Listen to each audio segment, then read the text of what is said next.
Adventure is not irresponsible. Adventure is not irresponsible. When I was 21 years old, I graduated from college and I was immediately offered a job. But I turned the job down because my plan was to hike the Appalachian Trail.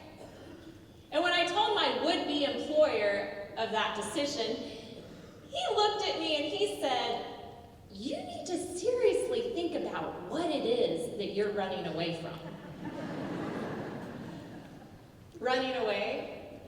This was the first time in my life when I felt like I was going in the direction that I wanted.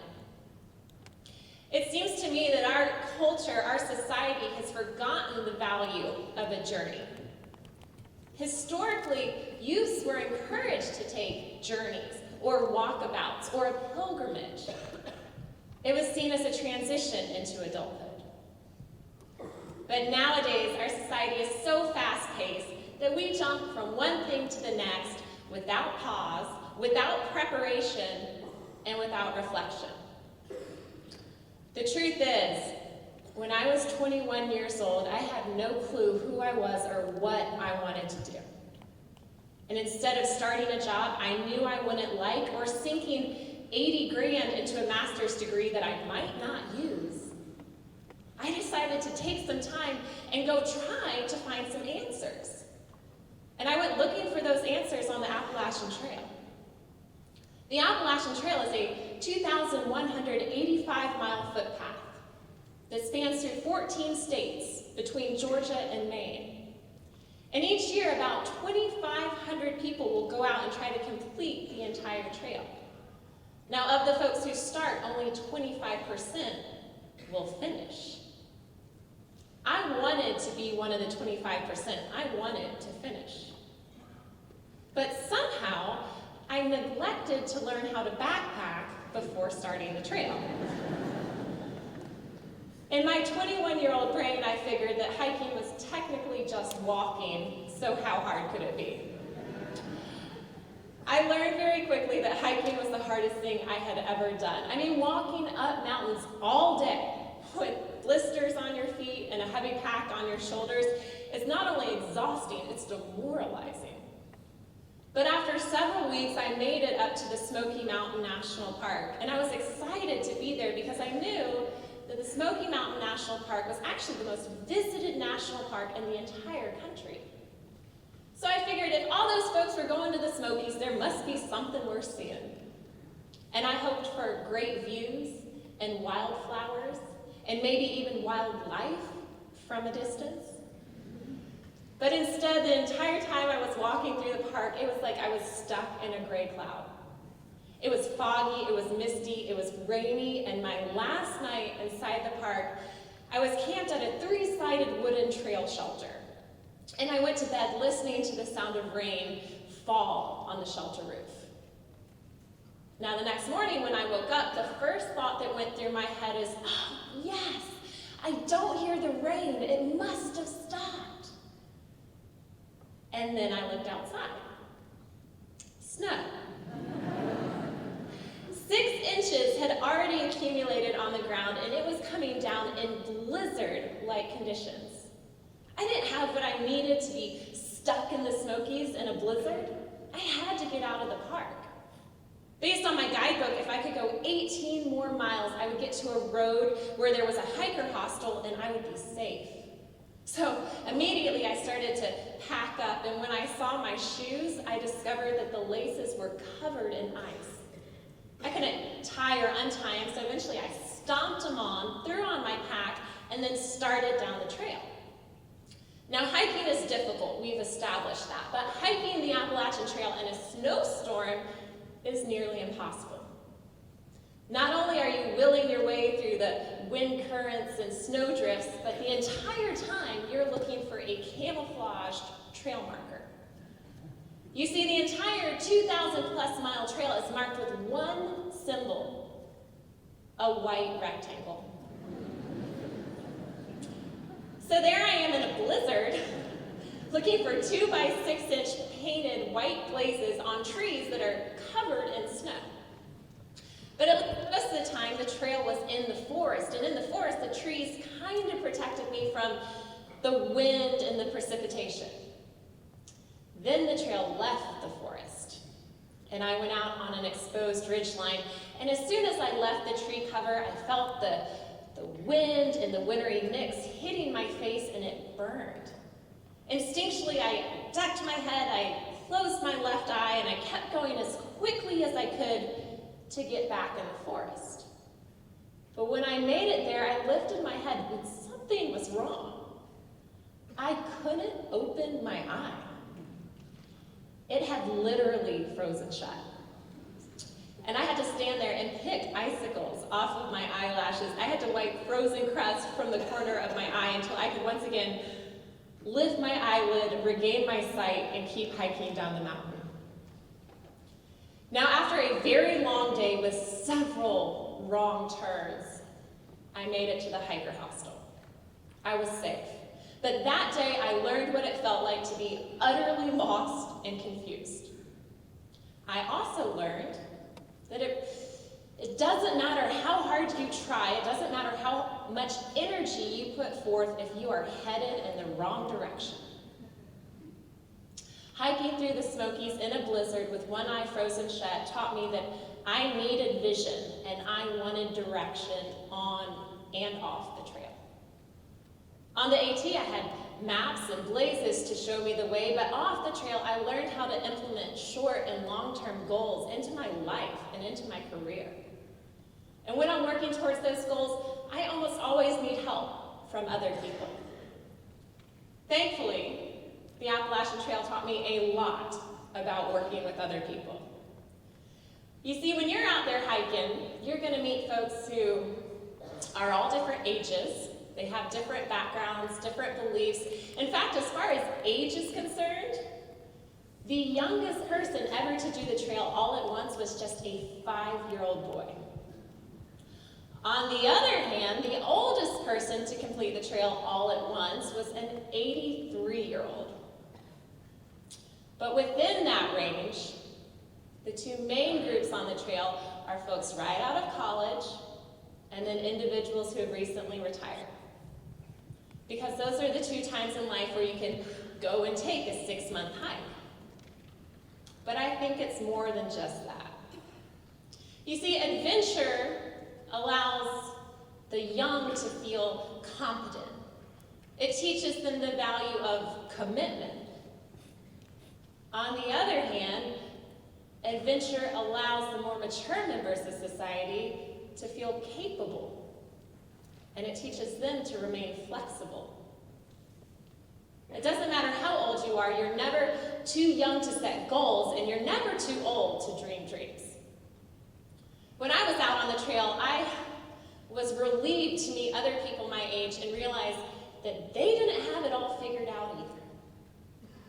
But more than that, I was fortunate to spend a lot of time and a lot of miles with folks in their 50s, 60s, 70s, because they had a lifetime's worth of experience and knowledge.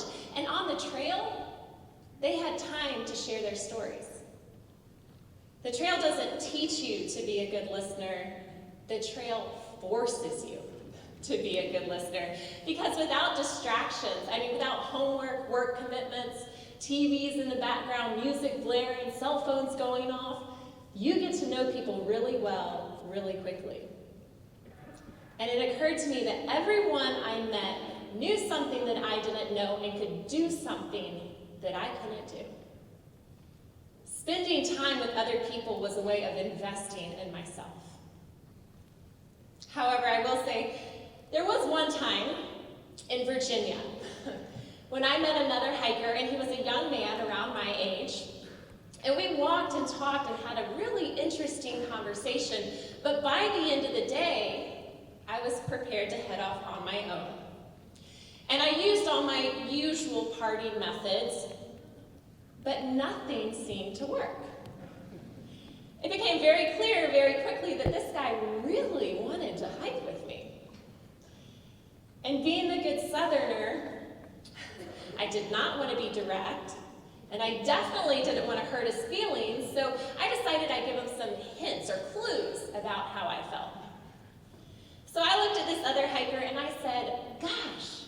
know what? I really like hiking by myself. And he looked at me and he said, yeah, me too. And he kept following me. So a little while later, I tried again, and this time I said, gee, you know what?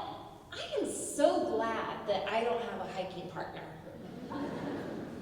And he looked at me and he said, yeah, me too. And he kept following me for 6 days. And I tried everything I could think of. I tried going fast, he kept up. I tried hiking very slowly, he was very patient. Finally, after nearly a week of this, I was fed up, I was frustrated, and clearly I was desperate. Because when there was a brief break where I didn't see him right behind me, I thought to myself, this is it, this is my chance, and I have got to escape. So what do you do if you're trying to escape from someone on the Appalachian Trail? Run and hide. Run and hide. I sprinted off trail, got on all fours with my pack still on, climbed underneath the rhododendron tree. And I was lying there with my face pressed against the dirt, looking up at the trail, praying this guy was going to pass without seeing me, when all of a sudden I realized, this is the most pathetic I have ever felt in my entire life. I was out there lying in the dirt, trying to avoid the only human contact within miles. And why? Because I couldn't be direct, because I couldn't be honest or authentic from the beginning. And what would have been worse, hurting his feelings 6 days ago or having him see me hide underneath the rhododendron tree? So I vowed right then and there that I would always be direct, that I would always communicate clearly with other individuals. And since that time, I've spent a lot less of my time hiding from other people and also less time hiding from my thoughts and emotions. Now, after 2.5 months, I made it up to Pennsylvania. And on one hand, I was excited because I had come over 1,000 miles. But on the other hand, I was discouraged because I still had over 1,000 miles left to go. And Pennsylvania is tough. It's known for its rocks. It's like all the other states took all their rocks and just dumped them in Pennsylvania. So your feet hurt, because all day you're walking on sharp, jagged edges, but also your neck hurts, because you're forced to look down, hoping that you don't sprain an ankle.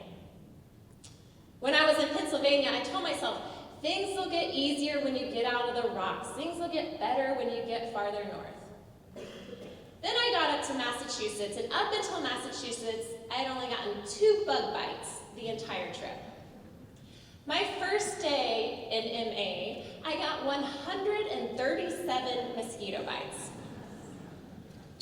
And that was before discovering the biting black flies of northern New England, which are way worse than mosquitoes.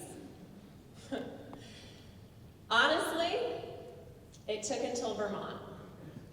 It took me 12 states and over 1,600 miles to realize that the trail was never going to get easier.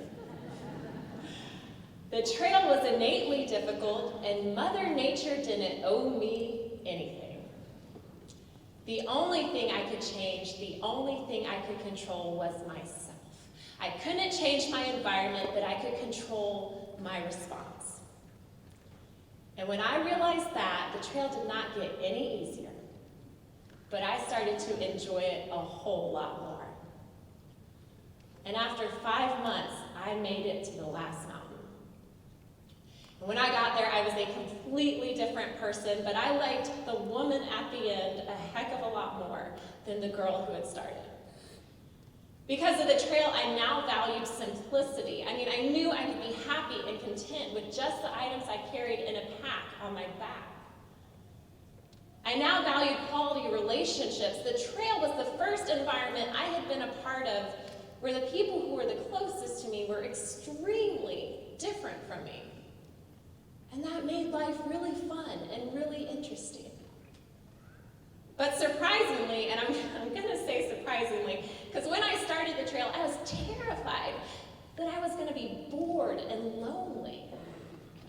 But surprisingly, when it was over, I immediately longed for the silence and the solitude that I had discovered. But the thing I miss most of all doesn't seem to make sense, because I really missed how beautiful I felt on the trail. And that does not make sense, because when I was on the trail, I was filthy. I mean, I was covered in dirt and scrapes and bug bites and bruises. But for 5 months, I didn't have a mirror. And I also didn't have billboards or magazines or commercials telling me what I should look like. So I started to see myself in a whole new way. I started to see myself through my interactions with other hikers. So if I made someone else smile, that made me feel pretty.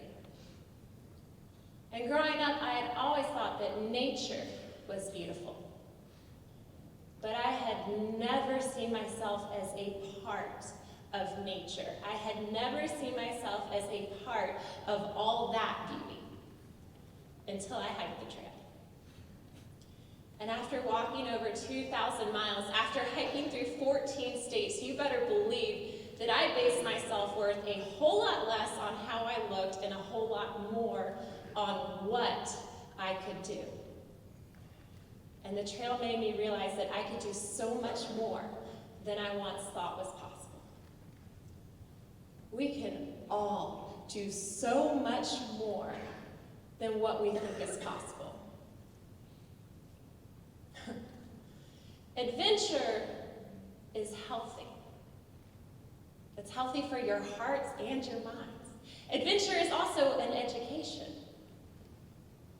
I guarantee you that adventure is responsible.